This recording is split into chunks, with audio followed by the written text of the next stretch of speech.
आज की कहानी का शीर्षक है उम्र बढ़ाने वाला पेड़। एक बार तुर्किस्तान के बादशाह को अकबर की बुद्धि की परीक्षा लेने के लिए विचार हुआ। उसने एक दूत को पत्र देकर सिपाहियों के साथ दिल्ली भेजा। पत्र का मजमून कुछ इस प्रकार था। अकबर शाह, मुझे सुनने में आया है कि आपके भारतवर्ष में कोई ऐसा पेड़ पैदा होता है जिसके पत्ते खाने से मनुष्य की आयु बढ़ जाती है। यदि ये बात सच्ची है तो मेरे लिए उस पेड़ के थोड़े पत्ते अवश्य भिजवाएं। बादशाह उस पत्र को पढ़कर विचारमग्न हो गए। फिर कुछ देर तक बीरबल से राय मशवरा कर उन्होंने सिपाहियों सहित उस दूत को कैद कर एक सुदृढ़ किले में बंद करवा दिया। इस प्रकार कैद हुए उनको कई दिन बीत गए तो बादशाह अकबर बीरबल को लेकर उन कैदियों को देखने गए।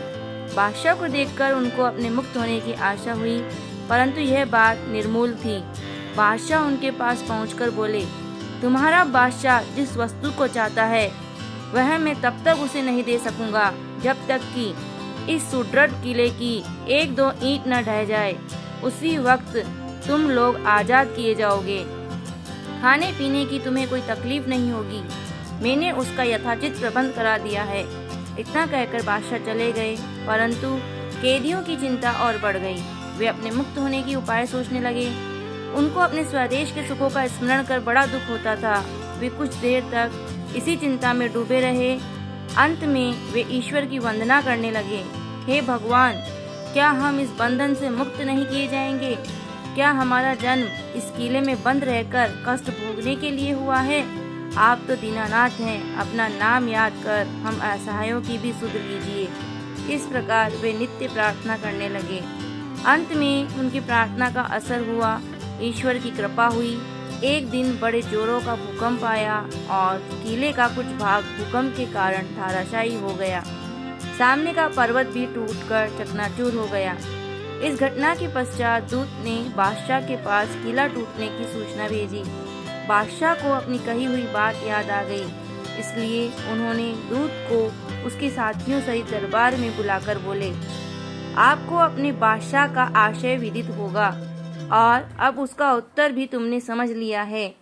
यदि न समझा हो तो सुनो, मैं उसे और भी स्पष्ट किए देता हूँ। देखो, तुम लोग गणना में केवल 100 हो और तुम्हारी आह से ऐसा सुदृढ़ किला ढह गया।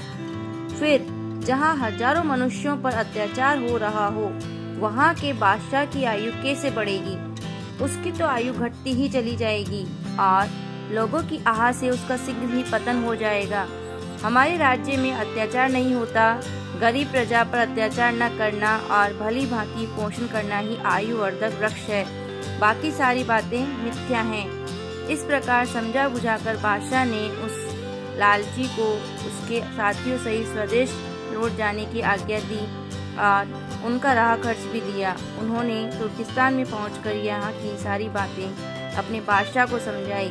अकबर की शिक्षा लेकर बादशाह दरबारियों सहित उनकी बुरी बुरी प्रशंसा करने लगा। धन्यवाद।